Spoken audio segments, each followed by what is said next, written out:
우리가 예수 그리스도를 믿는 태도는 어떤 것일까요? 이렇게 근본적인 물음을 던지면은 항상 당혹스럽지요. 그럼에도 불구하고 또한 우리는 항상 그리스도인으로서 새삼 그걸 묻지 않을 수 없는 그런 물음이기도 합니다. 쉽게 말해서 어떤 기적을 바라는 태도로 믿을까요? 아니면 예수 그리스도께서 보여주신 삶을 따르고자 하는 그 태도로 믿을까요? 아마 이렇게 물으면, 이렇게 분명하게 물음을 던지면 답도 분명하리라고 생각합니다. 당연히 우리로서는 예수 그리스도께서 보여주신 삶을 따르고자 하는 태도로 믿는다고 답할 것입니다. 그렇게 생각하지 않으신 분 계시나요? 아마 되게 제가 생각하기에는 그렇게 내심 생각하고 계시리라 생각합니다. 근데 이 문제가 오늘 우리에게 아주 자명한 것 같지만 실제로 많은 그리스도인들 사이에서 그렇게 자명한 것은 아닙니다. 한국교회 교인들의 그 신앙 태도는 오히려 전자에 가깝습니다. 예수 믿으면 복 받는다는 믿음, 그것도 아주 가시적인 그 물질적 복을 누린다는 믿음은 어떤 기적을 보고 믿는 것과 다르지 않습니다. 그 문제가 예수님 당시에도, 예수 그리스도 그 당시의 사람들에게도 그렇게 자명하지는 않았습니다. 어쩌면 오늘의 그리스도인들에게서보다 훨씬 더 혼미한 상황이었을 수도 있습니다. 오늘 본문 말씀은 바로 그런 상황을 우리에게 전해주고 있습니다. 오늘 본문 말씀은 예수님께서 5천 명의 사람들을 배불리 먹게 한 기적을 행한 이후 이어지는 이야기입니다. 그 사건 이후 예수님께서 스스로 생명의 빵이라고 말씀하시자 그에 대해서 사람들이 어떤 반응을 보였는지 전하고 있는 아주 긴 본문 가운데 한 대목입니다. 본문 말씀은 사람들의 두 개의 질문과 여기에 대한 예수님의 두 개의 답변으로 구성되어 있습니다. 이 말씀 자체로는 그다지 길지도 않고 또 결론적으로 그 논지를 파악하자면 그렇게 복잡하지도 않습니다. 하지만 오늘 말씀의 그 행간을 읽어볼 것 같으면, 행간의 의미를 읽어볼 것 같으면 한마디 한마디가 아주 미묘합니다. 물고기 2마리와 보리떡 5개로 배불리 먹는 놀라운 체험을 한 사람들 가운데 한 무리가 예수님을 찾아왔습니다. 예수님께서 이들에게 하나님의 일, 다시 말해서 하나님께서 보내신 일을 믿을 것을 말씀하시자 질문을 던집니다. 우리에게 무슨 표징을 행하셔서 우리로 하여금 보고 당신을 믿게 하시겠습니까? 당신이 하시는 일이 무엇입니까? 그는 하늘에서 빵을 내려서 그들에게 먹게 하셨다 한 성경 말씀대로 우리 조상들은 광야에서 만나를 먹었습니다. 이렇게 얘기합니다. 여기서 예수님께 질문을 던진 사람들의 의도는 아주 분명합니다. 그 의도와 기대는 아주 분명합니다. 선생님께서 하나님이 보낸 사람이 맞다면 그걸 우리에게 무슨 수로 입증하시겠습니까? 우리가 그걸 어떻게 믿겠습니까? 뭔가 표징, 다시 말해서 어떤 기적을 보여주셔야 하지 않겠습니까? 예를 들어서 우리 조상들은 광야에서 만나를 먹음으로써 하나님의 인도를 받고 있다고 믿게 되었는데 우리에게도 그런 걸 지금 보여주셔야 되는 거 아닙니까? 그런 얘기입니다. 아주 간결하게 얘기하자면 뭔가를 보여주십시오. 그러면 우리가 믿겠습니다. 내 앞에 깜짝 놀랄 만한 기적이 일어나면 믿겠습니다. 그 얘기입니다. 그렇게 집약되는 말씀입니다. 이 질문 자체의 의도와 기대는 아주 분명합니다. 방금 말씀대로 분명합니다. 그러나 이 전후 사정을 헤아리면 아주 미묘한 이야기입니다. 분명히 이들은 예수님에게 질문을 던지기에 앞서서 이미 오병이어의 기적을 체험했습니다. 전후 문맥을 보면 사실은 그 체험 때문에 예수님을 직접 찾게 되었다고 할 수 있습니다. 그런데 이제 와서 다시 기적을 요구합니다. 다시 이미 기적을 체험하고 그래서 놀라서 예수님한테 왔는데 또 기적을 또 요구합니다.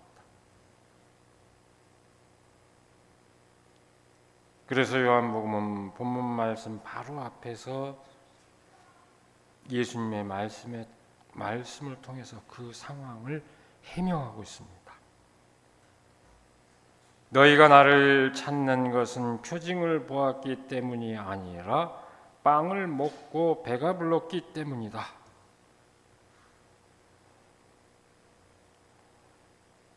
이 말 자체가 아주 미묘해서 이해하기가 쉽지는 않습니다. 그럼에도 분명한 하나의 초점을 가지고 있습니다. 사람들이 이미 경험한 기적의 의미를 깨닫지 못했다는 것을 시사합니다.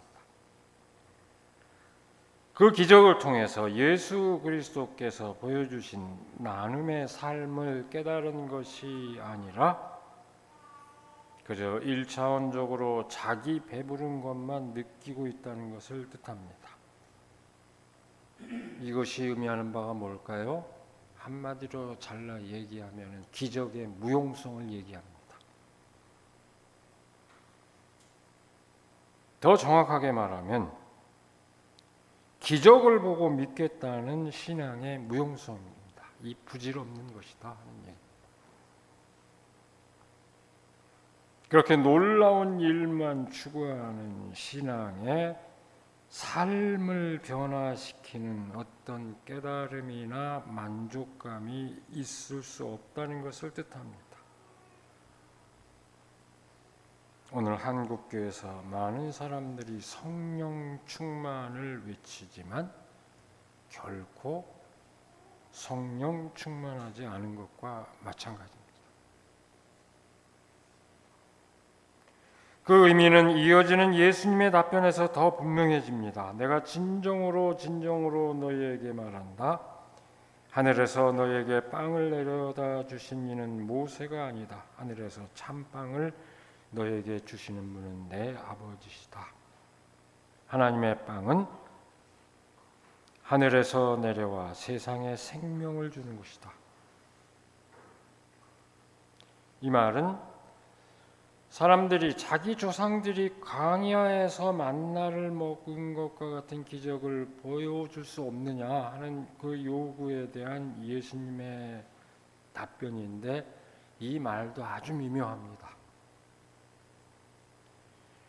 특히 하늘에서 빵을 내려주신 분은 모세가 아니라 아버지라고 한 대목이 미묘합니다.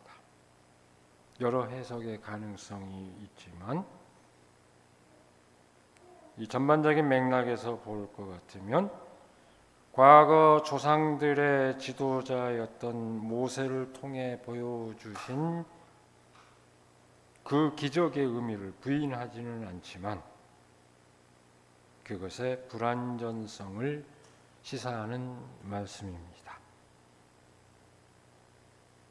그것은 하나의 예에 지나지 않은 것이며 정말로 사람들에게 필요한 생명의 빵을 하나님께서 내려주신다는 것을 내려주신다는 진실을 말하고 있습니다. 정확한 의미를 새기자면 이 말씀은 모세를 통해 나타난 기적의 의미를 부인하지 않되 그것에 집착하고 있는 사람들을 비판하고 있는 그런 말씀입니다.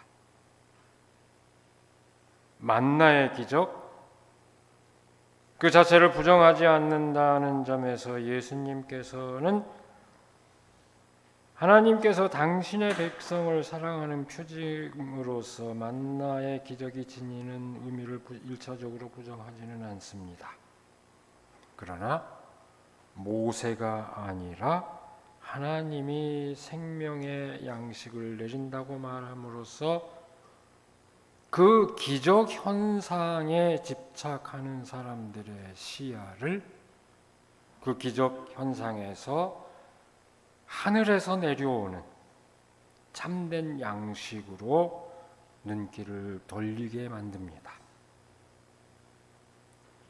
하늘에서 후두둑 떨어지는 만나의 기적 현상에 의존하는 그 믿음이 아니라 그 의미를 깨달으라는 이야기이며 진정으로 인간의 삶에 필요한 양식이 무엇인지 깨달으라는 이야기입니다.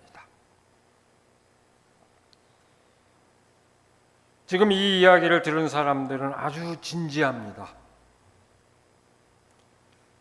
본문 말씀이 포함된 일련의 이야기 가운데 이 요한복음 그 6장의 결론 말미에 이르게 되면은 사람들은 결국 예수님이 하신 말씀이 무슨 말인지 못 알아먹었다고 그랬습니다. 말씀이 이렇게 어려워서야 하고 혀를 찬 것으로 나와 있고 다 떠나버렸다고 그랬습니다. 떠나고 12명만 남았다. 예수님이 사람을 모으기만 한 게 아니라 쫓기도 했습니다. 못 알아듣는 사람, 그렇게 운집했던 사람들이 다 떠나고 12명만 남았다고 그랬습니다. 근데 어쨌든 지금 우리가 읽은 이 말씀 대목에서는 아직 진지합니다. 그 말씀의 뜻을 깨닫기 위해서 진지하게 묻습니다.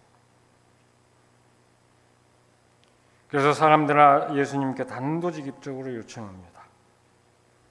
주님, 그 빵을 언제나 우리에게 주십시오라고 요청합니다. 예수님께서는 그들에게 답하십니다. 내가 생명의 빵이다. 내게로 오는 사람은 결코 줄이지 않을 것이요 나를 믿는 사람은 다시는 목마르지 않을 것이다. 오늘 말씀의 마지막 구절입니다. 예수님께서는 당신이 바로 하늘에서 내려온 영원한 생명의 양식이라는 것을 말합니다. 그러니까 결국 이 얘기는 줄여 얘기하면 무슨 얘기입니까? 나를 먹어라 하는 이야기가 됩니다. 이게 뜻하는 바가 뭘까요? 우리는 오늘도 우리 교회에서 예정되어 있습니다만 성찬식을 함으로써 예수 그리스도를 먹는 행위를 상징적으로 재현하고 있지만 영원한 생명의 양식인 예수 그리스도를 먹는다는 것은 더 본질적인 의미에서 그 삶을 따라 사는 것을 뜻합니다. 예수님께서는 지금 사람들에게 이렇게 선포하신 것입니다. 기적 현상에 매이지 말라.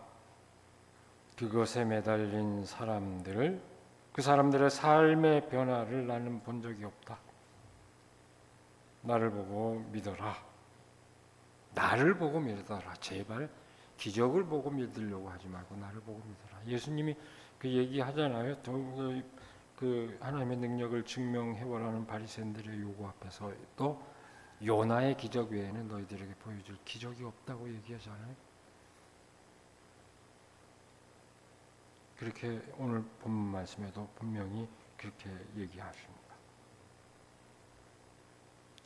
예수 그리스도께서 보여주신 완전한 사랑의 삶, 나를 보고 믿으라는 얘기는 바로 이런 의미입니다. 바로 그 완전한 사랑의 삶, 그것이 곧 인간의 영원한 양식이 된다는 얘기입니다.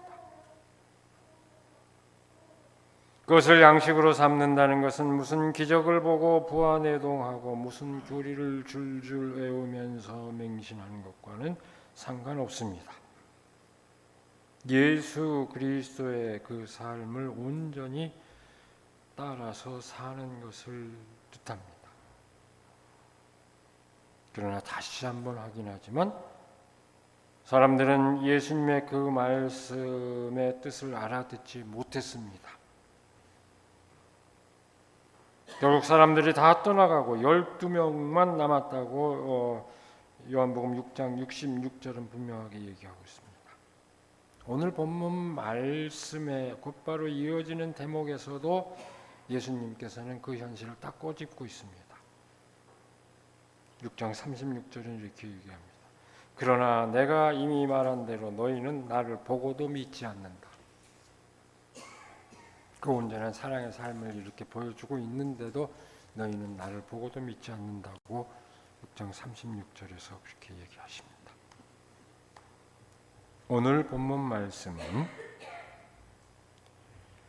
그리스도인을 자처하면서도 진정으로 예수 그리스도를 따르는 신앙의 그 깊이에 도달하지 못하고 껍데기, 표층에만 집착하는 이들에게 경종을 울려주고 있습니다. 스스로 껍데기에 머무르고 있다는 것을 스스로 의식한다면 겸손해질 수 있기라도 합니다. 그러나 오늘날 많은 기독교인들은 그 사실조차 모르고 마치 자신들이 온전한 진리에 도달한 것처럼 오만을 부리고 있습니다. 그와 같은 잘못된 신앙으로 인한 폐해는 이루 말할 수 없습니다. 목사님들 제발 예수 좀 믿으세요. 여러분들이 무슨 사연이 있죠? 곳곳에서 들려옵니다. 목사님들 제발 예수 믿으세요. 곳곳에서 들려옵니다. 도처에서. 교회가 사회를 걱정하는 게 아니라 사회가 교회를 걱정하는 지경이 된 지 오래됐습니다. 이런 걸 보면은 오히려 오늘날 세상이 예수님의 길을 더 잘합니다. 그걸 제자라고 자처하는 이들이 안 따르니까 오히려 그렇게 질책을 하고 있는 상황입니다. 어쩌다 이 지경이 되었을까요?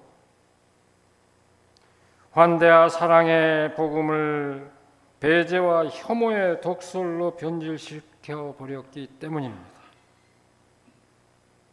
차별을 없애고 모두가 공존하는 세계를 지향하기보다는 특권을 지키며 권력을 탐하였기 때문입니다. 타인을 배려하기보다는 자신의 이해관계에 더 민감해졌기 때문입니다. 진정으로 생명을 살리는 예수 그리스도의 길을 따르기보다는 자기 만족의 행복에만 몰입하였기 때문입니다.